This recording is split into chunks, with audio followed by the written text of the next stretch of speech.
నమస్తే, welcome to question hour. Rajahmundry కల్తీ పాల విషయంలో సంచలనాలు బయటకు వస్తూ ఉన్నాయి. అధికారుల నిర్లక్ష్యం, పాలకుల పట్టింపు లేకపోవడం వలన ఇలాంటి దారుణాలు జరుగుతున్నాయన్న విమర్శలు గుప్పమంటున్నాయి. ఎన్నిసార్లు కల్తీ వ్యవహారం వెలుగులోకి వచ్చినా మామూళ్ల మొత్తులో ఉండే అధికారులు పట్టి పట్టనట్టుగా వ్యవహరించడం వల్లనే ప్రాణాలు పోతున్నాయనే ఆరోపణలకు బలం చేకూరుతోంది. రాజమండ్రి కల్తీ ఘటనలో కూడా అదే బయటపడుతోంది.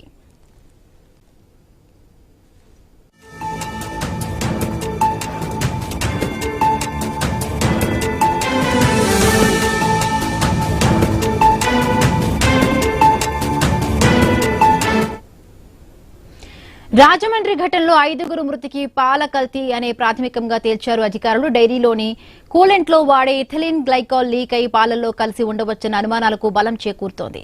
పాలలో ఇథిలిన్ గ్లైకాల్ లిక్విడ్ కలవడం వల్లనే తీవ్రమైన కిడ్నీ సమస్యలు తలెత్తినట్టుగా తెలుస్తోంది. ఎందుకంటే కోరుకొండ మండలం నర్సాపురానికి చెందిన పాల వ్యాపారి గణేష్ అనధికారికంగా నిర్వహిస్తున్న వరలక్ష్మి డైరీలోని కూలెంట్ లీక్ అయి ఓ క్యాన్లోని పాలల్లో ఇథిలిన్ గ్లైకాల్ కలిసినట్టుగా అనుమానిస్తూ ఉన్నారు అధికారులు. పాల వ్యాపారి రోజుకు 3 క్యాన్లలో 120 లీటర్ల పాలు సేకరించి మరుసటి రోజు ఇళ్లకు సరఫరా చేస్తున్నట్టు తెలుస్తోంది.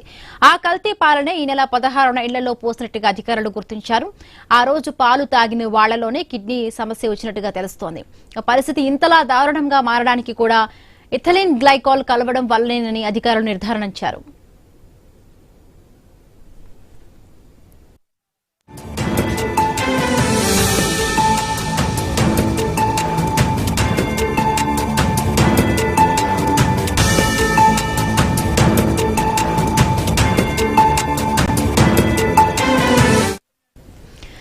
ముఖ్యంగా ఇథిలిన్ గ్లైకాల్ ను భారీ వాహనాలు, హెచ్వీఏసీ సిస్టమ్స్, పరిశ్రమల్లోని చిల్లర్లలో మాత్రమే కూలెంట్ గా వాడతారు. డీఐసింగ్ లిక్విడ్, బ్రేక్ ఫ్లూయిడ్స్, పెయింట్లు, ప్లాస్టిక్, పాలిస్టర్ల ఫైబర్ల తయారీలోనూ వాడుతూ ఉన్నారు. డైరీ ఫుడ్ ప్రాసెసింగ్ పరిశ్రమల్లో ఇథిలిన్ ను వాడరు. అయితే ఖర్చు తక్కువని కొన్ని అనధికార డైరీలో ప్రొఫైలిన్ గ్లైకాల్ కి బదులు ఇథిలిన్ గ్లైకాల్ ను వాడుతున్నారన్న ఆరోపణలు ఉన్నాయి. అందుకే ఇథిలిన్ గ్లైకాల్ అత్యంత ప్రమాదకరమని వైద్యులు హెచ్చరికలు చేస్తున్నారు. ఇథిలిన్ గ్లైకాల్ 100 నుండి 200 మిల్లీలీటర్లు మనిషి శరీరంలోకి వెళ్లినా ప్రాణాంతకంగా మారుతుందంటున్నారు నిపుణులు. ఇలా నిబంధనలకు విరుద్ధంగా కెమికల్స్ వాడుతున్నా వాటిని పట్టించుకునే వాడు లేడన్న విమర్శలు వస్తున్నాయి. ఇంత పెద్ద ఎత్తున ప్రాణ నష్టం, జనాలు హాస్పిటల్లో చేరారంటే దానికి నిర్లక్ష్యమే కారణమన్న ఆరోపణలు వస్తూ ఉన్నాయి. ఇది ఒక రాజమండ్రిలోనే కాదు, తెలుగు రాష్ట్రాల్లో ఇలాంటి ఘటనలు ఎన్ని జరుగుతున్నాయో అన్న ఆందోళన వ్యక్తమవుతోంది. ఇంత జరుగుతున్నా ప్రభుత్వంలోని ఫుడ్ ఇన్స్పెక్టర్లు ఏం చేస్తున్నారు? ఫుడ్ ప్రాసెసింగ్ యూనిట్లలో తనిఖీలు మర్చిపోయారా? ఇష్టానుసారంగా డేంజర్ కెమికల్స్ వాడుతున్నారా? ప్రమాదకరమైన ఇథిలిన్ గ్లైకాల్ ఎన్ని చోట్ల వాడుతున్నారు? Ethylene glycol వాడుతున్నట్టు గుర్తుపట్టేదెలా? డైరీలపై ప్రభుత్వ యంత్రాంగం నిఘా లేదా? డైరీల అక్రమాలకు చెక్ పెట్టేదెవరు?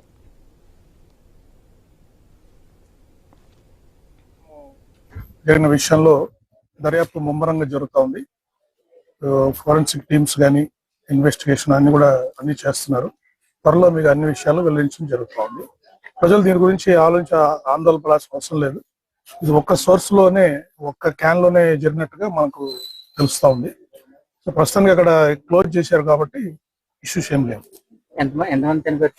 ప్రస్తుతానికి 4 చనిపోయారండి. మిగతా వాళ్ళు హాస్పిటల్ ట్రీట్మెంట్ తీసుకుంటున్నారు. వాళ్ళు స్పెషాలిటీ హాస్పిటల్ పెట్టి మంచి ట్రీట్మెంట్ ఇస్తున్నారు. రాజమండ్రి కల్తీ పాల విషయంలో సంచలనమైన విషయాలు బయటకు వస్తూ ఉన్నాయి. ఇథనాల్ గ్లైకాల్ కలిసిందంటూ కూడా అధికారులు చెప్తూ ఉన్నారు. పర్యవేక్షణ లోపం వల్లే కూడా ఇంత పెద్ద మొత్తంలో కూడా చూస్తున్నాము. చాలా వరకు ఈ కల్తీ పాల వల్ల 4 ఇప్పటికే చనిపోయినట్టుగా తెలుస్తోంది. చాలా మంది వరకు కూడా హాస్పిటల్స్ పాలవుతున్నారు. బట్ ఇంత నిర్లక్ష్యం వ్యవహరిస్తున్నా కూడా ఎందుకు పాల కేంద్రాలపైన సరిగ్గా నిఘా లేదు? నిఘా ఎందుకు కోరబోతుంది? తనిఖీలు కూడా ఫ్రీక్వెంట్ గా చేయడం లేదా? సో దీనికి సంబంధించి పూర్తి అనాలిసిస్ ను మా కలీగ్ న్యూస్ రూమ్ నుంచి ఆశ లైవ్ లో అందిస్తారు. ఆశ, నిన్న మనం చూసాం ఒక్కసారిగా అసలు ఏం జరిగింది. ఇక్కడ మనకి 2 రిపోర్ట్స్ రావాలని చెప్పి నిన్న మనం ప్రధానంగా మాట్లాడుకున్నాం. ప్రాథమికంగా ఒకటి ఏదైతే ఈ పాలు సేకరించారో ఆ శాంపిల్స్ రిపోర్ట్ రావాలి. నెక్స్ట్ అయితే చనిపోయారో వారి పోస్ట్ మార్టం రిపోర్ట్ రావాలి. అప్పుడు మనం ప్రధానంగా ఏం జరిగింది ఏంటి, ఒకవేళ దాన్ని తప్పుదారి పడుతున్నామా, ఇంకేదైనా దీంట్లో కోణాలు ఉన్నాయా అనేది ఏదైతే అనుమానించారో అది నిజమైంది. పాలల్లోనే కల్తీ జరిగినట్టుగా తెలిసింది. ఏదైతే ప్రొఫైనల్ గ్లైకాల్ అది కాస్ట్ ఎక్కువ కాబట్టి ఏదైతే తక్కువ ధరలో వచ్చేస్తుంది, ఏం కాదులే అని చెప్పి ఒక చిన్నపాటి నిర్లక్ష్యం ఇప్పుడు ఇంతమంది ప్రాణాలతో చెలగాట వాడుతున్నటువంటి సిచ్యువేషన్. ఇప్పటికే 4 చనిపోయారు. ఇంకా చాలా మంది హాస్పిటల్స్ లో ట్రీట్మెంట్ పొందుతున్నారు. మొత్తం 120 ఫ్యామిలీస్ వరకు కూడా దీంట్లో బాధ్యులుగా ఉన్నారు. ఈ రోజు కాకపోతే రేపు, రేపు కాకపోతే ఎల్లుండు. దీనికి కాస్త సమయం అంటూ ఒక్కొక్కసారి తీసుకున్న లిక్విడ్ క్వాంటిటీ మనం ఎంత క్వాంటిటీలో అయితే తీసుకుంటామో దాన్ని బట్టి కూడా మన బాడీ పూర్తిగా డ్యామేజ్ అవ్వడము, చనిపోయే స్టేజ్ వరకు ఉంటుందా అనేది ఆ పాలు తీసుకునే విధానం బట్టి, ఎంత మోతాదులో తీసుకున్నామో అదంతా కూడా దీంట్లో ఇంక్లూడ్ అయింది. దాంతోపాటు ఏదైనా మనకి ముందే ఏదైనా డిసీజెస్ ఏదైనా మూత్రపిండాలకు సంబంధించి కావచ్చు, లేదంటే కనుక గుండెకి సంబంధించి కావచ్చు, బీపీ, థైరాయిడ్, షుగర్స్ ఇటువంటివి ఏవైనా ఉన్నా, అంతకుముందు సర్జరీస్ జరిగిస్తున్నా అట్లాంటి వారికి ఇంకాస్త ఎఫెక్టివ్ గా ముందుగా వెళ్తున్నటువంటి సిచ్యువేషన్. అంత బృందం తనిఖీలు చేస్తున్నారు. మనకి ఎంపీ పురంధేశ్వరి కూడా అక్కడికి వచ్చారు, మాట్లాడారు, కారణాలు ఏంటని చెప్పారు. ప్రభుత్వం ఏ విధంగా యాక్షన్ తీసుకుంటుంది, ప్రభుత్వం ఏ విధంగా స్పందించింది, ఒక్కసారిగా అక్కడ రావడము, అందరు శాంపిల్స్ తీసుకోవడం, ప్రభుత్వం అయిన తర్వాత రెస్పాండ్ అనేటువంటి విధానం ఓకే. ప్రమాదం జరిగింది, ఏదో తేడా అయింది అన్న వెంటనే రావడము చేయడం వరకు మనం చూసాం, అంతవరకు బాగుంది. కానీ ముందు తీసుకోవాల్సిన చర్యలు ఏమైపోతున్నాయి? ఏదైతే పాల కేంద్రాల్లో వాడకూడనటువంటి కెమికల్స్ వాడుతున్నారన్నప్పుడు ఎంతో కొంత నిఘా ఉండాలి కదా. ఇదే కాదు, ఇప్పుడు మనకి ఇది బయటకు వచ్చింది కాబట్టి దీని గురించి మాట్లాడుతున్నాం. అనేక హోటల్స్, రెస్టారెంట్స్ లో లేదంటే అనుమతులు లేకుండా నిర్వహించేటువంటి సంస్థలు, అది డైరీ ఫార్మ్స్ కావచ్చు, రెస్టారెంట్స్ కావచ్చు, చిన్న చిన్న స్టాల్స్ కావచ్చు, ఏదైనా కావచ్చు, అనుమతులు లేకుండా నిర్వహిస్తున్నప్పుడు దాంట్లో ఏ విధమైన ప్రాసెస్ చేస్తున్నారు, ఏ విధంగా ముందుకెళ్తున్నారు, ఇవన్నీ కూడా గమనించాల్సినటువంటి అవసరం ఉంది. బాధ్యత కూడా ప్రభుత్వానికి ఉంది. అది లేకుండా వ్యవహరిస్తున్నారనే పాయింట్స్ కూడా రేజ్ అవుతున్నాయి. మాట్లాడదాం. మా ప్రతినిధి గణేష్ సిద్ధంగా ఉన్నారు. మొదటిగా గణేష్, నిన్న మనం చూసాము, ఈ రోజు కూడా ఒక పర్సన్ అడ్మిట్ అన్నట్టుగా తెలుస్తోంది, లక్షణాలతో హాస్పిటల్లో ట్రీట్మెంట్ పొందుతున్నట్టు తెలుస్తోంది. ఇంకేదైనా ఎక్కువ కేసులు నమోదు అయ్యే ఉన్నాయి? ఎందుకంటే నిన్న శాంపిల్స్ తీసుకున్నారు కాబట్టి వారికి ట్రీట్మెంట్ అనేది కొనసాగుతుందా? అంటే నిన్న 16 కేసులను మనం చెప్పుకున్నాం. అందులో 4 మృతి చెందగా 12 మందికి వైద్యం అయితే అందుతోంది. మరొక 2 కేసులు పెరగడంతో వారిని మరొక 2 ప్రైవేట్ ఆసుపత్రుల్లో తీసుకెళ్లి చికిత్స అందిస్తున్నారు. దీంతో 18 మందికి బాధితుల సంఖ్య రావడం జరిగింది. ప్రస్తుతానికి ఇంకా వైద్య సదుపాయాలు అన్ని కొనసాగుతున్నాయి. అదేవిధంగా డోర్ టు డోర్ నిన్న క్యాంపెయిన్ నిర్వహించారు. ఇందులో మొత్తం 106 కుటుంబాలకు ఎఫెక్ట్ అయ్యారని చెప్పి అధికారులు చెప్పారు. దానికి తగ్గట్లుగానే ఆ 106 కుటుంబాల్లో మొత్తం 293 మంది ప్రజలు ఉండగా అందులో 241 మందికి సంబంధించినటువంటి రిపోర్ట్లు వచ్చాయి. అయితే వారికి ఎలాంటి అనారోగ్య పరిస్థితులు లేకపోవడంతో అధికారులు ఊపిరి పీల్చుకున్నారు. ఇంకా 52 వరకు కూడా రిపోర్ట్లు రావాల్సింది. మరొక 2-3 గంటల్లోనే 52 మంది కూడా రిపోర్ట్లు వచ్చేటువంటి అవకాశం ఉన్నట్లుగా అధికారులు చెప్తున్నారు. అయితే ఏదైతే ప్రస్తుతం నిందితుడు మనం చూస్తున్నాం కదా, బొల్లినేని కిమ్స్ ఆసుపత్రిలో, ఇక్కడ ప్రస్తుతం నిందితుడుగా ఉన్నటువంటి గణేష్ ఎవరైతే కల్తీ పాలు అని చెప్పి నిన్నటి నుంచి ప్రచారం జరుగుతుందో అతనికి ట్రీట్మెంట్ కొనసాగుతుంది. అదేవిధంగా ఇందులో 7 మంది బాధితులు కూడా ఉన్నారు. ఇదే ఆసుపత్రిలో చికిత్స ప్రస్తుతం పొందుతూ ఉన్నారు. అయితే ఇక్కడికి పోలీసులతో మనం చూస్తున్నాం కదా, ఇప్పటికే పురంధేశ్వరి ఎమ్మెల్యే ఆదిరెడ్డి వస్తు రావడం, కాసేపట్లో వైసీపీ నేతలు కూడా రావడం పోలీసులు భారీగా మోహరించినటువంటి సందర్భం కనిపిస్తుంది. ఇప్పటికే మనం చూస్తున్నాం కదా, కల్తీ పాల వ్యవహారం అనేది ఇప్పటికే రాష్ట్ర వ్యాప్తంగా సంచలనంగా మారింది. అంటే కాస్ట్లీ ఏదైతే లిక్విడ్ వాడడం మానేసి ఇటాలియన్ గ్లైకాల్ అనే లిక్విడ్ లు వాడడం వల్ల ఈ ప్రమాదం వచ్చినట్లుగా ప్రాథమికంగా ఇప్పటికే గుర్తించారు. ఇంకా అధికారికంగా ప్రకటించాల్సి ఉంది. ఈ లిక్విడ్ అంటే తెలిసి జరిగిందా లేదా అతనికి తెలియకుండా జరిగిందనేది మాత్రం ఇంకా పోలీసులు అధికారికంగా ప్రకటించాల్సి ఉంది. ఇంకా దర్యాప్తులు అయితే ఇంకా కొనసాగుతుంది. ప్రస్తుతం న్యాయస్థానం అతనికి రిమాండ్ విధించడంతో అతను జైలుకి తీసుకెళ్లేటువంటి ప్రక్రియలో మొదట ఆసుపత్రికి తీసుకొచ్చారు. అక్కడ కడుపు నొప్పి వస్తుందని చెప్పి రాజమండ్రి ఆసుపత్రిలో చెప్పడంతో వెంటనే కిమ్స్ తీసుకొచ్చారు. ప్రస్తుతానికి వైద్య సహాయం అందుతుంది. మొత్తంగా అయితే వ్యవహారం కూడా రాజకీయంగా కూడా రాష్ట్రంలో కొంత విమర్శలు వస్తున్నటువంటి సందర్భం కూడా కనిపిస్తుంది. ప్రతిపక్ష పార్టీ ఇప్పటికే నిర్లక్ష్యంగా వ్యవహరిస్తున్నారని చెప్పి ఆరోపిస్తుంటే ఇటు ముఖ్యమంత్రి చంద్రబాబు దగ్గర నుంచి నేరుగా ఈ ఘటనని ఆయన పరిశీలన చేస్తున్నారు. అధికార యంత్రాంగంతో ఏం జరిగింది, ఎలాంటి చర్యలు తీసుకుంటున్నారు, బాధితులకు అందుతున్నటువంటి సహాయం ఏంటి, ఆ కుటుంబాలు ఏ విధంగా ఆదుకోవాలన్న అంశాల మీద ఎప్పటికప్పుడు కూడా సమాచారాన్ని తెలుసుకున్నటువంటి సందర్భం కనిపిస్తుంది. అయితే ఇంకా బాధితుల సంఖ్య ఇవాళ 2 పెరగడంతో అధికార యంత్రాంగం మరొకసారి అప్రమత్తమైంది. జిల్లా కలెక్టర్ చేకూరి కీర్తితో పాటు డిఎంఎన్హెచ్ఓ ఎప్పటికప్పుడు ఈ లాలా చెరువు పరిసర ప్రాంతాల్లో జరుగుతున్నటువంటి సహాయక చర్యలన్నింటినీ కూడా తెలుసుకుంటూ ఉన్నారు. మొత్తంగా గతంలో ఎన్నడూ లేని విధంగా అసూయ కేసులు అనేవి రాజమండ్రి పరిధిలో ఈ విధంగా కల్తీ పాల వల్ల రావడంతో కొంత అధికార యంత్రాంగం కూడా షాక్ గురైంది. ఇది రాష్ట్ర వ్యాప్తంగా కూడా తనిఖీలు చేపట్టాల్సినటువంటి పరిస్థితి కనిపిస్తుంది. ఎందుకంటే ఈ విధంగా మరొక చోట జరగకుండా ఉండాల్సిన బాధ్యత అంటే జరగకుండా చూడాల్సినటువంటి బాధ్యత ప్రభుత్వం. ముఖ్యంగా ఎవరైతే పాలను అమ్ముతూ ఉన్నారో ఆ పాలను అమ్మేటువంటి వ్యక్తులు అంటే రాత్రి సమయంలో పాలను సేకరించడం, అది ఉదయం వరకు నిల్వ ఉండాలంటే ఖచ్చితంగా ఇలాంటి కెమికల్స్ కూడినటువంటి కూలింగ్ ఫ్రీజర్లను వాడడంతో ఈ కెమికల్స్ ఒకవేళ ఇలా పాలలో కలిసి ప్రమాదం తలెత్తినటువంటి సందర్భంలో రాష్ట్ర వ్యాప్తంగా కూడా ఫుడ్ సేఫ్టీ అధికారులు తనిఖీలు చేయాల్సినటువంటి పరిస్థితి కనిపిస్తుంది. ఎక్కడైతే పాల కేంద్రాలు ఉన్నాయో వాళ్ళకి జాగ్రత్తలు చెప్పాల్సినటువంటి అవసరం అయితే ఈ ఘటన బట్టి తెలుస్తున్నారు. Right Ganesh, thanks for the update. మరిన్ని అప్డేట్స్, లేటెస్ట్ అప్డేట్స్ కోసం మళ్ళీ మిమ్మల్ని కాంటాక్ట్ అవుతాయి. ఏదైనా కేసులు నమోదైనా పెరిగినా అక్కడ సిచ్యువేషన్ ఏంటని తెలుసుకోవడానికి. ఎస్, మనకు అర్థమవుతుంది కదా సిచ్యువేషన్ ఏంటనేది. నిన్న 14 కేసులు ఉన్నాయి, 16 కేసులు ఉన్నాయి అనుకున్నాం. దాంట్లో 4 చనిపోయారు. ఆ పోస్ట్ మార్టం రిపోర్ట్స్ గురించి వెయిట్ చేశారు. ఇప్పుడు ఇంకొక 2 కేసులు కూడా యాడ్ అయ్యాయి.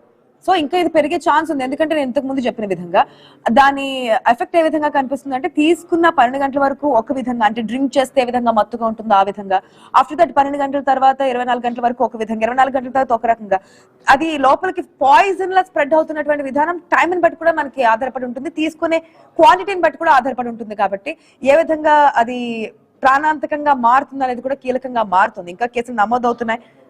అధికార యంత్రాంగం అయితే అలర్ట్ గానే ఉంది ఇప్పుడు, గతంలో కాదు. ఇప్పుడు ఈ ఘటన జరిగిన తర్వాత మాట్లాడదాం. మనతో డిబేట్ లో పార్టిసిపేట్ చేస్తున్నారు మేడా విజయశేఖర్ రెడ్డి గారు టీడీపీ నుంచి, డాక్టర్ సంధ్య గారు ఉన్నారు. ఫస్ట్ సంధ్య గారితో మాట్లాడిన తర్వాత ఇది ఎంత ప్రమాదకరం అని చెప్పి మాట్లాడిన తర్వాత అధికార పార్టీ నాయకులతో మాట్లాడదాం. సంధ్య గారు, గుడ్ మార్నింగ్. డాక్టర్ నమస్తే అండి. గుడ్ మార్నింగ్ అండి. Good morning. నమస్తే అండి. సంధ్య గారు, ఎట్లా ఈ ఇథిలిన్ గ్లైకాల్ అసలు ఏ విధంగా ఎంత డేంజరస్ అనేది మొదట మాట్లాడుకుంటే ఒక అవగాహన అనేది వస్తుంది. ఇది యూజ్ చేయకున్నటువంటి తరంలో చౌకగా వస్తుంది, ప్రొఫెనల్ గ్లైకాన్ కన్నా ఇది తక్కువగా వస్తుంది కాబట్టి దీన్ని యూజ్ చేస్తున్నారు. ఇంత దారుణంగా అది నిమిషాల్లోనే మనిషిని ప్రాణాంతకంగా ప్రాణాలు తీసేటువంటి విధానం కూడా మనకు కనిపిస్తుంది. ఎట్లా చూడొచ్చంటే దీనివల్ల ఇథిలిన్ గ్లైకాల్ ఫుడ్ లో కలవడం వల్ల ఏం జరుగుతుంది అనుకోవచ్చు? అసలు అంటే జరిగిన ఇన్సిడెంట్ వల్ల మనకి మెయిన్ ఏంటంటే, మనం పాలు అనేవి చాలా డైలీ రోజు పొద్దున్న లేచిన దగ్గర నుంచి చిన్న పిల్లల దగ్గర నుంచి పెద్దవాళ్ళ దాకా చాలా డైలీ కన్జ్యూమ్ చేసే సబ్స్టెన్స్ కదండి. సో మనం ఫుడ్ లో ఎలా అయితే ఫుడ్ తీసుకుంటామో అలాగే వాటర్ లాగే పాలు కూడా మనం చాలా న్యాచురల్ గా తీసుకునే ఫుడ్ అన్నమాట. సో ఇలాంటి ఫుడ్ అంటే మెయిన్ అంటే మనం ఇప్పటిదాకా ఇన్ని చూసాం కానీ ఫస్ట్ మెయిన్ పాలల్లోనే ఇలా జరగడం అనేది చాలా చాలా అంటే భయభ్రాంతులకు గురి చేస్తుంది. అలాగే ఎట్ ద సేమ్ టైం ఇలా ఎందుకు జరిగిందని జనాల్లో కూడా ఇలా అంటే ఒకలాంటి అనుమానం అనేది కూడా వస్తుంది. సో ఇప్పుడు మనకి ఒక టెస్ట్ ద్వారా మనకి జరిగిన ఇన్సిడెంట్ ని మొత్తం డీటెయిల్ గా పరిశీలించగా మనకి తెలిసింది ఏంటంటే, ఇథిలిన్ గ్లైకాల్ ఏదైతే వాళ్ళు కూలెంట్ గా యూజ్ చేశారు, పాలని స్టోరేజ్ చేయడం అనేది చాలా ఇంపార్టెంట్. మనకి ఎక్కువ కాలం కానీ అందరికి డిస్ట్రిబ్యూషన్ దాకా అందరి దాకా వెళ్ళాలంటే కంపల్సరీ దాన్ని స్టోరేజ్ చేసుకొని. సో ఇక్కడ జరిగిన ఇన్సిడెంట్ లో కూడా ఆల్మోస్ట్ ఒక 140 నుంచి 150 ఫ్యామిలీస్ వరకు ఈ పాలు అనేది సప్లై అనేది ఇవ్వడం అనేది జరిగింది. సో ఇప్పుడు మనం మెయిన్ గా ఆలోచించాల్సింది ఏంటంటే, ఇథిలిన్ గ్లైకాల్ కూలెంట్ గా యూజ్ చేసినప్పుడు అది లీక్ అవ్వడము, అది పాలల్లో కలవడము, తర్వాత పాలు దాని వల్ల విషపూరితం అవ్వడం. సో ఇది అసలు మనకి ఒక ప్రాణాలు పోయేదాకా మనకి ఇది అంటే పాలల్లో విషం కలిసిందనేది మనకి తెలియలేదు. అంటే మెయిన్ అది చాలా ఇంపార్టెంట్ కూడా అండి. ఎందుకంటే పాలు మనం సప్లై చేసేటప్పుడు ప్రతి ప్యాకెట్ లో పాలు వెళ్తున్నప్పుడు కంపల్సరీ టెస్ట్ అనేది జరిగి ఉంటే మేబీ ఆ పాల ప్యాకెట్స్ అనేది కంప్లీట్ గా స్టాప్ చేసేవాళ్ళం మేము. సో దానివల్ల మనం చాలా పెద్ద డేంజర్ అనేది ఇంతమంది హాస్పిటల్ పాలవ్వకుండా మనం కాపాడుకోగలిగే వాళ్ళం. సో ఇంకొకటి ఏంటంటే, ఇలాంటి ఇన్సిడెంట్స్ మళ్ళీ జరిగినా కూడా మనం ఇంకా ఎన్ని ప్రాణ నష్టాలు జరిగే అవకాశం కూడా ఉండదు. కాబట్టి కంపల్సరీ అసలు ఇంకొక విషయం, ఎందుకంటే 17వ తేదీన డిస్ట్రిబ్యూషన్ జరిగింది, 16వ తేదీన ఇంటికి ఆయన సరఫరా చేయడం జరిగింది. పాలు అనేది సప్లై చేశారు. దాదాపుగా 8 days కంప్లీట్ అయింది, అంటే వారం అయిపోయింది. వారం రోజులు అవగానే మనకి కేసులన్నీ బయటపడ్డాయి. ఇది ఇంకా రానున్న రోజులు ఇంకా కేసులు పెరిగే అవకాశం ఉంది. ఇప్పటికీ మనకి గుర్తించకుండా ఒక్కసారి ప్రాణాంతకం అయ్యే ఛాన్సెస్ కూడా ఏమైనా కనిపిస్తున్నాయా? సో మెయిన్ ఇప్పుడు ఇథిలిన్ గ్లైకాల్ కెమికల్ యాక్చువల్లీ మనకి చాలా డేంజరస్ ఉంటుందండి. నార్మల్ గా అది ఫుడ్ లో కానీ ఇట్లా మామూలుగా తీసుకునే సబ్స్టెన్స్ అయితే కాదు, జస్ట్ ఒక కూలెంట్ లాగా వాడుకోగలం, కానీ అది ఫుడ్ లో కలవడం వల్ల అది విషంగా మారింది. సో ఇక్కడ ఏం జరిగిందంటే మనకి ఇనీషియల్లీ లైక్ ఎక్యూట్ సిమ్టమ్స్ ఏముంటాయంటే వామిటింగ్స్ వస్తాయి, నాజియా వస్తుంది, అబ్డామినల్ గా అంటే లైక్ వాళ్ళకి సడన్ గా వాంతులు అయిపోవడం కానీ, లేకపోతే తర్వాత కడుపుకి సంబంధించి మోషన్స్ అవ్వడం కానీ, లేకపోతే కడుపు నొప్పి రావడం కానీ, ఇలాంటివన్నీ జరుగుతూ ఉంటాయి. తర్వాత ఏం జరుగుతుందంటే వాళ్ళకి లైక్ ఇప్పుడు మెయిన్ ఆర్గన్స్ ఏంటంటే వైటల్ ఆర్గన్స్, హార్ట్, బ్రెయిన్, తర్వాత లంగ్స్, కిడ్నీస్. సో ఇప్పుడు మన పాలు అనేది ఒక లిక్విడ్ ద్రవ పదార్థం కాబట్టి అది బ్లడ్ లో అలా త్వరగా వచ్చింది. సో ఇది చాలా కెమికల్ మోతాదు కూడా ఎంత ఉంది అనే దాన్ని బట్టి దాని డ్యామేజ్ అనేది కూడా మనం మెయిన్ గా ఇప్పుడు చనిపోయిన వాళ్ళ లెక్కలు అంటే వాళ్ళ ఏజ్ ప్రకారం చూస్తే వాళ్ళందరూ కూడా 70+ ఉన్నారు. సో యంగ్ పీపుల్, సో ఎవరైతే కన్స్యూమ్ చేశారో వాళ్ళ కిడ్నీలు ఎంతవరకు తట్టుకోగలిగితే వాళ్ళంతవరకు బ్రతకగలం. కానీ అదే ఎల్డర్లీ పీపుల్ లో వాళ్ళకి ఆల్రెడీ ఏజ్డ్ పీపుల్ కాబట్టి కిడ్నీలు చాలా వరకు వాళ్ళకి ప్రాబ్లం ఉంటది. దాంతో పాటు ఈ కెమికల్ అనేది ఇంకా వాళ్ళకి ఈ చనిపోవడానికి కూడా కారణం అవ్వచ్చు. ఇంకొకటి చిన్న పిల్లలకి కిడ్నీస్ కూడా చాలా సెన్సిటివ్ ఉంటాయండి. సో సెన్సిటివ్ ఉండడం వల్ల కూడా వాళ్ళలో కూడా ఈ అంటే హాస్పిటల్ అడ్మిషన్స్ అయ్యారు, వాళ్ళకు కూడా ఎంత క్రియాటినిన్ లెవెల్స్, వాళ్ళ డ్యామేజ్ ఎంత ఉంది అనే దాన్ని బట్టి కూడా వాళ్ళకి వాళ్ళ ప్రోగ్నోసిస్ అంటే పడడం ఛాన్సెస్ కూడా మనం ఆలోచించవచ్చు. ఓకే ఓకే సంధ్య గారు, ఒక్క నిమిషం. తీవ్రత తెలుసుకున్నాం, ప్రమాదం ఏ స్థాయిలో ఉంటుందో తెలుసుకున్నాం. ఇది యాక్చువల్లీ వాడకూడదు ఈ కూలింగ్ ప్రాసెస్ లో, ఈ డైరీ ఫార్మ్స్ లో. కాకపోతే ఏంటంటే చౌకగా వస్తుంది, ప్రొఫెనల్ గ్లైకాన్ కన్నా ఇది చీప్ గా తక్కువ ధరకు వస్తుంది కాబట్టి ప్రజల ప్రాణాల కన్నా ఇదేం కాదులేని ఒక నిర్లక్ష్యం క్లియర్ కట్ గా కనిపిస్తోంది. అక్కడ నిర్లక్ష్యం పాల వ్యాపారదే కాదు, అధికారులది కూడా. ఏముందిలే రోజు జరిగేదే కదా అని చెప్పి. అక్కడ ప్రజల వెర్షన్ ఇంకొకలా ఉంటుంది. ఎందుకంటే మనకి ప్యాకెట్స్ లో వచ్చేది ఎప్పటికైనా సరే అది ప్రాసెస్ వస్తుంది, అది ఎంతవరకు సేఫ్ కాదు. ఈ మధ్య డాక్టర్స్ ఎవరిని అడిగినా సరే మీరు ప్రాసెస్ చేస్తున్నట్టే పాలు ప్యాకెట్ల త్రూ వచ్చే పాలను వాడకపోవడమే మంచిది అని చెప్తున్నారు. ఐరన్ వాళ్ళ పిల్లలకి ఇవ్వడము ఇది అది అవసరం లేదు, దానివల్ల మీరు ఏదైనా సప్లిమెంటరీస్ తీసుకోండి తప్ప పాలు అనేది ప్యాకెట్స్ పాలకు దూరంగా ఉండడం చెప్పి చాలా మంది డాక్టర్స్ కూడా చెప్తున్నటువంటి సిచ్యువేషన్. ఈ సందర్భంలో సాధారణంగా గ్రామాల్లో పల్లెటూరులో ఏం జరుగుతుందంటే ఇంటింటికి వచ్చి పాలేస్తారు, అది స్వచ్ఛంగా ఉంటాయి, స్వచ్ఛమైనవి కాబట్టి అని చెప్పి నమ్ముతూ ఉంటారు. అట్లాంటి వాటిలో కూడా ఇటువంటి దారుణాలు జరిగినప్పుడు ఇంకా పల్లెల్లో కూడా ఈ విధంగా ఆల్టర్నేట్ మీరు ప్రాసెస్ చేస్తున్నట్టే పాలు ప్యాకెట్ల త్రూ వచ్చే పాలను వాడకపోవడమే మంచిది అని చెప్తున్నారు. ఐరన్ వాళ్ళ పిల్లలకి ఇవ్వడము ఇది అది అవసరం లేదు, దానివల్ల మీరు ఏదైనా సప్లిమెంటరీస్ తీసుకోండి తప్ప పాలు అనేది ప్యాకెట్స్ పాలకు దూరంగా ఉండడం చెప్పి చాలా మంది డాక్టర్స్ కూడా చెప్తున్నటువంటి సిచ్యువేషన్. ఈ సందర్భంలో సాధారణంగా గ్రామాల్లో పల్లెటూరులో ఏం జరుగుతుందంటే ఇంటింటికి వచ్చి పాలేస్తారు, అది స్వచ్ఛంగా ఉంటాయి, స్వచ్ఛమైనవి కాబట్టి అని చెప్పి నమ్ముతూ ఉంటారు. అట్లాంటి వాటిలో కూడా ఇటువంటి దారుణాలు జరిగినప్పుడు ఇంకా పల్లెల్లో కూడా ఈ విధంగా ఆల్టర్నేట్ చూసుకోవడము, అది జరిగిన తర్వాత ఇంతటి ప్రాణాంతకం అవడం అనేది మనం చూస్తున్నాం. ఎస్, ఇప్పుడు ప్రభుత్వం దగ్గరికి వెళ్దాం. విజయశేఖర్ రెడ్డి గారు నమస్తే. నమస్కారం అండి. విజయశేఖర్ రెడ్డి గారు, ఓకే ప్రమాదం జరిగింది, నిర్లక్ష్యం జరిగిన తర్వాత తీసుకున్నటువంటి యాక్షన్ ఓకే, వెంటనే అధికార యంత్రాంగం వచ్చింది, సీఎం స్పందించారు, కలెక్టర్ అక్కడికి వచ్చారు, డిఎస్పీ వచ్చారు, అక్కడికి మొత్తం అంతా వచ్చి శాంపిల్స్ తీసుకున్నారు, ఏం జరిగింది ఏంటని చెప్పి హడావుడంతా నడిచింది. కానీ జరగక ముందు తీసుకోవాల్సింది ఎక్కడ? ఫుడ్ సేఫ్టీ ఆఫీసర్స్ ఎక్కడ? ఇప్పుడు ఇదనే కాదు, నేను ఫస్ట్ చెప్పినట్టుగా చాలా రెస్టారెంట్స్ లో లేదంటే కనుక చిన్న మనకి ఫాస్ట్ ఫుడ్ సెంటర్స్ లో యూజ్ చేయకున్నటువంటి పదార్థాలు, టేస్టింగ్ సాల్ట్ కావచ్చు, ఇతర ఏదైనా కావచ్చు, XYZ ఏదైనా కావచ్చు, వాడుతున్నారనే విషయం తెలిసినప్పటికీ కూడా కంట్రోల్లో ఉంచాల్సిన, చెక్ చేయాల్సిన బాధ్యత ఉన్నటువంటి అధికారులు ఏం చేస్తున్నారు? ఇక డైరీ ఫార్మ్ సంబంధించి అనుమతి కూడా లేదని చెప్పి క్లియర్ గా చెప్తున్నారు.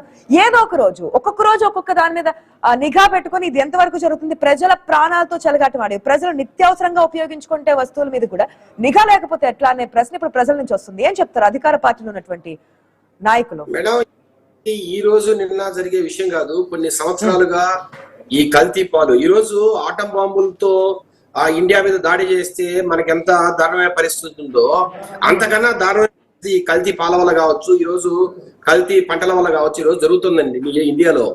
ఈ రకంగా చూస్తే మీకు ఇప్పుడు ఈ గణేష్ అనే వ్యక్తి కూడా 2011 నుంచి ఈ పాల సరఫరా చేస్తున్నాడు, అప్పటి నుంచి కూడా ఈయనకి లైసెన్స్ లేదంటున్నారండి. ఇట్లాగా 800 మంది పైగా ఈ రోజు పాల వర్తకదారులు ఉన్నారు రాజమండ్రిలో, అమ్మేవారు 800 మంది పైగా ఉన్నారు రాజమండ్రిలో. అసలు వీళ్ళందరికీ లైసెన్స్ ఉన్నాయా? అసలు వీళ్ళకి ఎవరు లైసెన్సులు ఇచ్చి వీళ్ళు వ్యాపారం చేస్తున్నారు? ఫుడ్ సేఫ్టీ మీరు ఫుడ్ సేఫ్టీ అధికారులదే ఇక్కడ ఖచ్చితంగా బాధ్యత తీసుకోవాలా. విజయశేఖర రెడ్డి గారు మీరు ఇప్పుడు అధికారంలో ఉన్నారు, ప్రతిపక్షంలో కాదు. మీరు ఎట్లా చెప్తారు 2010 ఎంతమంది ఉన్నారు? 2016 నుంచి జరిగిందంటే ఆ ప్రభుత్వం పాలన గురించి పక్కన పెట్టండి. ఆ ప్రభుత్వంలో జరుగుంటే ఆ ప్రభుత్వాన్ని మేము క్వశ్చన్ చేసేవాళ్ళం, అడిగేవాళ్ళం, ప్రజలు కూడా ప్రశ్నించేవారు. ఇప్పుడు ప్రభుత్వంలో ఉన్నది మీరు సమాధానం చెప్పండి. ఎన్ని కేంద్రాలు ఉన్నాయో మీకు తెలిసినప్పుడు అన్ని కేంద్రాలు నిఘా పెట్టడానికి ఎంత సమయం పడుతుందో తెలుస్తుంది. అన్ని తనిఖీ చేయడానికి ఎంతమంది అధికారులు అవసరం అవుతారో మీకు తెలుస్తుంది. ఈ రోజు పరిస్థితి అర్థమైన తర్వాత ప్రభుత్వానికి కూడా క్లియర్ గా అక్కడ పిక్చర్ ఏంటి, ఎంతమంది ఉన్నారు, ఏమిటి, ఇదంతా కూడా అర్థమవుతోంది. దీని మీద ఖచ్చితంగా శ్రద్ధ పెట్టే పరిస్థితిలో ఉన్నాం. నిన్ననే ముఖ్యమంత్రి గారు కావచ్చు, అట్లాగే హెల్త్ మినిస్టర్ గారు కావచ్చు, మరి ప్రకటన కూడా చేశారు అసెంబ్లీలో. దాని మీద పూర్తిగా చర్యలు తీసుకొని దీంట్లో ఇప్పుడు ఇక్కడే కాదండి, ఒక రాజమండ్రి కాదండి, స్టేట్ మొత్తం కూడా అన్ని నగరాల్లోనూ ఈ డైరీస్ మీద మేము పూర్తిగా ఒక నియంత్రణ పెట్టి అక్కడ ఏదైతే వాళ్ళు పాల సరఫరా చేస్తున్నారో వాటి కూడా టెస్టులు చేయించి రాబోయే రోజుల్లో కల్తీ పాలు అనేది లేకుండా చేయడానికి ప్రభుత్వం సంసిద్ధంగా ఉంది. ప్రభుత్వం అన్ని చర్యలు ఈరోజు తీసుకుంటుంది. ఇది ఒక ఐ ఓపెనర్ అండి, ప్రభుత్వానికి కూడా ఒక ఐ ఓపెనర్. ఇప్పుడు దీని మీద గత కొన్ని సంవత్సరాలుగా చర్చ జరుగుతున్నమాట, వాస్తవమే అండి. కానీ ఇవి ఎక్కడైనా జరిగినప్పుడు లేదంటే ఎక్కడైనా జరుగుతున్నప్పుడు మనకు ఒక ఛాన్స్ మన ప్రభుత్వం దృష్టికి వస్తే ప్రభుత్వం కూడా అధికారుల మీద చర్యలు తీసుకునేదండి. అన్ని బాగున్నాయి, అంతా బాగుందనే ఒక దీంట్లో మనం పోతూ ఉన్నాం కాబట్టి ఇన్ని రోజులు. అలాంటి ఉద్దేశం విజయశేఖర రెడ్డి గారు ఎట్లా అనుకుంటారు? అంతా బాగానే ఉంది అనుకున్నప్పుడు ఇంకా ఫుడ్ సేఫ్టీ ఆఫీసర్స్ ఎందుకు? ఆ డిపార్ట్మెంట్ తీసేయచ్చు కదా. మీరు ఒక పక్క నుంచి చెప్తున్నారు ఏ వస్తువు, ఒక్క నిమిషం, ఇప్పుడు జరిగింది కాదు, ఇప్పుడు వచ్చింది కాదు. ఈ యొక్క జనరేషన్ లో ఏది ముట్టుకుంటే కల్తీనో ఏది అసలైందో తెలుసుకోవడం కూడా చాలా కష్టంగా ఉంది. మీకు తెలియదు అసలు పాలే కాదు, ఆయిల్ కావచ్చు, ఇంట్లో తినే ఫుడ్ కావచ్చు, పప్పులు, ఉప్పులు, ఏదైనా కావచ్చు, కల్తీ కాకుండా మన చేతిలోకి వస్తుందా అనే నమ్మకం మనకుందా? మనం తినే ఫుడ్ అత్యంత నాణ్యతతో ఎటువంటి కల్తీ లేకుండా జరిగిందని చెప్పి మనం నమ్మే ఆ ఫుడ్ ని తింటున్నామా? ఎక్కడో చోట కల్తీ జరుగుతుంది. అది కనిపెట్టాల్సిన బాధ్యత ఎవరిది అనేది ప్రజలు చూసి ప్రతిసారి ఒక సాల్ట్ వాడతాము, లేదంటే కనుక ఇంట్లో పసుపు వాడతాము, కారం వాడతాము, ప్రతి దాని ల్యాబ్ తీసుకెళ్లి టెస్ట్ చేయించాల్సిన అంత టైం ప్రజలకు ఉండదు. తీసుకొచ్చారా, వాడుకున్నారు. దాన్ని బాధ్యత ఎవరిది? Food safety officers the, government the. Madam, food safety officers ఖచ్చితంగా వాళ్ళ జాబ్ వాళ్ళు చెయ్యాలి. ప్రభుత్వం కూడా వాళ్ళ మీద ప్రెషర్ పెడుతూనే ఉంది. ఇప్పుడే కాదండి, ఇప్పుడు ఈ రోజు ఫుడ్ సేఫ్టీ ఆఫీసర్స్ అనేది లేకపోయింటే ఈ వరకు అసలు మనం ఈ మధ్యకాలంలో ఆరోగ్యంగా ఉండే పరిస్థితి లేదండి. ఈ రోజు కల్తీ పాల విషయం తెలిసింది కాబట్టి దాని మీద మనం చర్చ జరుపుతున్నాం. కానీ ఇట్లాంటి పరిస్థితులు చాలా ప్లేసులో ఉండే అవకాశం ఉంది. ఫుడ్ సేఫ్టీ వారు పనిచేస్తున్నారు కాబట్టి ఎక్కడికక్కడ ఇది నియంత్రణ ఉంది కాబట్టి ఇంతవరకు ఇట్లా కేసులు బయటికి రాలేదండి. ఇక్కడ రాజమండ్రి అనేది ఒక లోకలైజ్డ్ ఇష్యూ. అక్కడ ఎవరైతే ఈ గణేష్ నిన్న జరిగింది కదా విజయశేఖర రెడ్డి గారు, మొన్న జరిగింది. యాక్చువల్లీ నిన్న మనం చూస్తున్నాం, నిన్న సీరియస్ ఇష్యూ అయింది, సీఎం స్పందించడం నిన్న కదా. మొన్నటి నుంచి ఇది జరుగుతూ ఉన్నా, నిన్నటి నుంచి ఈ రోజు వరకు ఎంత వరకు మీరు చెకింగ్ చేశారండి? ఎన్ని చెకింగ్స్ జరిగాయి? ఎన్ని డైరీస్ మీరు చెక్ చేశారు? ఎక్కడెక్కడ చెక్ చేస్తే ఎన్ని సీజ్ చేశారు? ప్రాణాలు పోయినా తిరిగి తీసుకురాలేం కదా, ప్రాణాలు పోకముందు కదా తీసుకోవాల్సిన చర్యలు. మేడం, ఖచ్చితంగా ఇప్పుడు ఇది ఒక లోకలైజ్డ్ ఇన్సిడెంట్ అవడం వల్ల గణేష్ అనే వ్యక్తి ఈ మాదిరిగా మీరు చెప్పినట్టు ఇథైల్ గ్లైకాల్ అంటున్నారు, లేదు కొంతమంది యూరియా అంటున్నారు, కొంతమంది ఫార్మాలిన్ అంటున్నారు, కొంతమంది మెలనైల్ అంటున్నారు, రకరకాలుగా. ఏంటంటే ఇప్పుడు అది టెస్ట్లకు అయితే పంపించారు. ఆ పాలు ఏదైతే తీసుకున్న శాంపుల్స్ ద్వారా టెస్టులు పంపించారు. మనకి ఇంకా 1-2 రోజులు అవకాశం ఉంది. ఆ టెస్ట్ల రిపోర్ట్ వచ్చిన తర్వాతనే మనకు అసలు నిజంగా ఏం జరిగింది పాలనలో. ఇప్పుడు మనం ఏదైతే మాట్లాడుతున్నామో ఇదంతా కూడా ప్రీమెచ్యూర్ టాక్ అండి. ఇప్పుడు మీరు అంటున్నారు ఇథైల్ గ్లైకాల్ అని, ఇంకో రకం మాట్లాడుతున్నారు. నేను చెప్పేదేంటి, ఎంపీ పురంధేశ్వర్ కూడా అదే కామెంట్ చేశారు, అదే చెప్తున్నారు. అది వాడడం వల్ల చేదు అనేది అది యాక్చువల్లీ తీగా ఉంటుంది. దాన్ని చేదుగా రావడానికి కొంచెం పిల్లలది తీసుకోకుండా ఉండడానికి ఒక కెమికల్ కలుపుతారు. ఆ చేదుగా ఉందని చెప్పి తీసుకున్నటువంటి కుటుంబాలని అదే చెప్తున్నారు. కాబట్టి ఇంతకు ముందే కదా మనకి ఎంపీ పురంధేశ్వరి కామెంట్స్ కూడా మనం విన్నాం. కాదంటారా? నేను చెప్పేది ఏంటి సార్? మేడం, నేనేమంటున్నానంటే ఒక్కసారి మనకు టెస్ట్ రిపోర్ట్ వస్తే పూర్తిగా మనకు అవగాహన వచ్చే అవకాశం ఉంది. టెస్ట్ రిపోర్ట్లలో ఎక్కడెక్కడ ఏం జరిగింది అనేది మనకు తెలియాలి. ఆ తర్వాతనే ప్రభుత్వం దాని మీద స్పందిస్తుంది. మీరు చెప్పిన కామెంట్కి వద్దాము. టెస్ట్ రిపోర్ట్ వచ్చే వరకు వెయిట్ చేస్తారు. ఓకే, దాంట్లో ఏం జరిగింది కల్తీ అనేది. కానీ ఇది అనధికారికంగా డైరీ నడుస్తున్న విషయం తెలుస్తుందిగా, దానికి లైసెన్స్ లేదని విషయం తెలుస్తుంది. మీరే చెప్తున్నారు 2016 నుంచి కూడా ఆ డైరీ ఫామ్ నిబంధనలకు విరుద్ధంగా ఎటువంటి అనుమతులు లేకుండా చేస్తున్నారు. యాక్షన్ తీసుకోండి సార్. మేడం, ఖచ్చితంగా ఇప్పుడు తెలిసిన తర్వాత వెంటనే దాన్ని సీజ్ చేశారు. ఆ వరలక్ష్మి డైరీ సీజ్ చేశారు. ఆ గణేష్ అనే వ్యక్తిని ఈ రోజు పోలీస్ కస్టడీలో ఉన్నారు. ఆయనకు సంబంధించి ఏ ఇళ్లకు పాలు పోశారు, ఎక్కడెక్కడ ఏం చేశారు దాదాపుగా 1000 శాంపుల్స్ ఈ రోజు కలెక్ట్ మళ్ళీ చేశారు. అదే చెప్తున్నారు. మేము చెప్పేది ఒకటి కాదు. మీరు ఇప్పుడు తీసుకున్న తర్వాత ఆ ఒక్క డైరీ ఫార్మ్ సంబంధించే మాట్లాడుతున్నారు. మీరు ఏదైతే నెంబర్ చెప్తున్నారో రాజమండ్రిలో ఉన్నదే కాదు, మిగిలిన పాల కేంద్రాలు మిగతా డైరీ ఫార్మ్స్ లో కూడా ఇప్పటికీ తనిఖీలు జరుగుతున్నాయి, కాదనట్లేదు. మిగిలిన ప్రాంతాల్లో కూడా ఏ విధంగా ఉంది ఏంటి, ఒక డైరీ ఫార్మ్స్ అనే కాదు, బేకరీస్ కావచ్చు, ఇంకేదైనా ఫుడ్ ప్రాసెస్ జరుగుతున్నటువంటి ఏదైనా సరే అక్కడ ఒకసారి నిఘా ఉండాలి. ఎప్పుడు అధికారులు వస్తారో తెలియకుండా ఎప్పుడు వస్తారని చెప్పి ఒక భయంతో, అత్యంత నాణ్యతతో, ఎటువంటి నకిలీ లేకుండా, మోసం లేకుండా, నిర్లక్ష్యం లేకుండా జరగాలి ప్రాసెస్ అనేది ప్రజలు కూడా కోరుకుంటున్నారు. అందుకే ప్రభుత్వానికి అన్ని అధికారాలు కూడా ఇచ్చారు. ఓకే, ఫైనల్ గా సంధ్య గారు, ఇది మరింత ప్రాణాంతకమయ్యే అవకాశం ఉందా? ఒకవేళ ఇప్పటికీ నమోదైన కేసులు 16 కింద తెలుస్తోంది. హాస్పిటల్ ట్రీట్మెంట్ పొందుతున్నటువంటి వారు 14 మంది వరకు ఉన్నారు. స్టిల్ నౌ ఇంకా వెంటిలేటర్ మీద ఉన్నటువంటి సిచ్యువేషన్ కనిపిస్తోంది. కొంతమంది ఇంకా కేసులు వస్తే కనుక వారు కూడా క్రిటికల్ గా ఉండే అవకాశం ఉందా, లేదంటే ఇప్పటి వరకు రాలేదు కాబట్టి ప్రాణాంతకం కాకుండా ఉండే అవకాశం ఉందనుకోవచ్చా? సో ఇప్పుడు మనం అనుకున్నట్టు ఇథిలిన్ గ్లైకాల్ ఒక కూలెంట్ వాళ్ళు వాడి అది లీక్ అవ్వడం వల్ల జరిగిన పరిణామం కాబట్టి దానికి సంబంధించిన ప్రాబ్లమ్స్ మనం డిస్కస్ చేసుకున్నామండి. సో అలాగే ఒకవేళ దీంట్లో పాలల్లో కూడా కల్తీ ఉంది, లైక్ సో వాళ్ళు ఒకవేళ డిటర్జెంట్స్ వాడారు, లేకపోతే వేరే సబ్స్టెన్సెస్ వాడారు, హైడ్రోజన్ పెరాక్సైడ్, ఫార్మాలిటీ, ఇలా రకరకాలుగా పాలని కల్తీ చేయడం అనేది జరుగుతుందండి. సో ఇప్పుడు మనం జరిగిన ఇన్సిడెంట్ లో పాలు చేదుగా ఉన్నాయి, సో ఇది ఇథిలిన్ గ్లైకాల్ అని మనం అనుకుంటున్నాం. అలాగే డిఫరెంట్ రకాలుగా ఒకవేళ కెమికల్స్ యూజ్ చేయబడి, సో అది ఎప్పుడైతే వాళ్ళు కన్స్యూమ్ చేస్తున్నారో, ఇప్పుడు జరిగిన ఇన్సిడెంట్ లో మనకు ఆల్మోస్ట్ ఒక 150 ఫ్యామిలీస్, 140 to 150 ఫ్యామిలీస్, ఆల్మోస్ట్ ఒక 1000 పీపుల్, సార్ చెప్పినట్టు 1000 పీపుల్ బ్లడ్ శాంపిల్స్ అనేవి కలెక్ట్ చేశారు. సో చిన్న పిల్లల నుంచి పెద్దవాళ్ళ దాకా వాళ్ళ ఏజ్ ప్రకారం వాళ్ళు ఎంత తట్టుకుంటారో దాన్ని బట్టి వాళ్ళకి సింటమ్స్ అనేవి వస్తాయండి. సో మెయిన్ గా ఏంటంటే ఇప్పుడు మనం ఎక్యూట్ గా జరిగినది ఏంటంటే ఒక కిడ్నీ డ్యామేజ్ జరిగింది, తర్వాత వాళ్ళకి మేబీ వెంటిలేటర్ సపోర్ట్, ఆక్సిజన్ కూడా తీసుకోలేకపోవడం, ఎలక్ట్రోలైట్ ఇంబ్యాలెన్స్, ఇవన్నీ ప్రాబ్లమ్స్ మనం తెలుసుకున్నాం. సో అలాగే లాంగ్ టర్మ్ లో ఇలాంటి కెమికల్ విషపూరితమైన పాలు తాగడం వల్ల మన హార్ట్ కి సంబంధించి కూడా గుండె పనితీరులో రక్తనాళాలు బ్లాక్ అవ్వడం గానీ, హార్ట్ అటాకులు రావడం గానీ కూడా జరిగే అవకాశం ఉంది. అలాగే లివర్ డ్యామేజ్ కొన్ని కెమికల్స్ వల్ల లివర్ డ్యామేజ్ అయ్యే అవకాశం కూడా ఉంది. ఇంకా మనం ఇప్పటిదాకా క్యాన్సర్ అంటే ఏదో వాళ్ళ ఆరోగ్య పరిస్థితితో జెనెటిక్ గానో వేరే వాటి వల్ల వస్తున్నాయి అనుకుంటున్నాం, కానీ ఇలాంటి కెమికల్ పాలు, ఒక విషపూరితమైన పాల వల్ల కూడా క్యాన్సర్లు వచ్చే అవకాశం కూడా ఉన్నాయండి. సో తెలుస్తుంది కదా ఎంత ప్రమాదకరం అనేది. ఇప్పటికైనా సరే ప్రభుత్వం ఏదైతే ఉందో సరే అంతా ఏమీ జరగట్లేదు అనేది కొన్ని సందర్భాల్లో మనమే చూస్తూ ఉంటాం, వింటూ ఉంటాం. నొరగ రావడానికి కల్తీగా పాలు తయారు చేస్తున్నారు, దాంట్లో సర్ఫ్ కలుపుతున్నారు, ఆ పామ్ ఆయిల్ కలిపి ఈ విధంగా పాలు తయారు చేస్తున్నారని చెప్పి. సో ఇన్ని వస్తున్నప్పుడు ప్రచారంలోకి అధికార యంత్రాంగం ఇంకాస్త దూకుడుగా వెళ్లాల్సిన అవసరం ఉంది, నిఘా పెట్టాల్సిన అవసరం ఉంది. ఇట్లా చట్ట విరుద్ధంగా లేదంటే అనుమతులు లేకుండా ముందుకెళ్తున్నటువంటి డైరీ ఫార్మ్స్ కావచ్చు, ఏ సంస్థ అయినా కావచ్చు, ఫుడ్ ప్రాసెస్ చేస్తున్నటువంటి పద్ధతుల్లో ప్రత్యేకంగా నిఘా పెట్టుకొని ఎక్కడా కల్తీ జరగకుండా, ప్రాణాల వరకు రాకుండా తీసుకోవాల్సిన చర్యలు అయితే ఉన్నాయని చెప్పొచ్చు. ఇంకా దీనికి సంబంధించి విచారణ జరుగుతోంది, ఏ విధంగా అయింది ఏంటి అనేది ఆ పోస్ట్ మార్టం రిపోర్ట్ వచ్చినది క్లియర్ కట్ గా తెలిసే అవకాశం కూడా ఉంది. ఇంకా మృతుల సంఖ్య పెరుగుతారా ఏంటనేది కూడా మనం వచ్చే అప్డేట్స్ బట్టి తెలుసుకుందాం. ఇది వాటికి వచ్చిన వరకు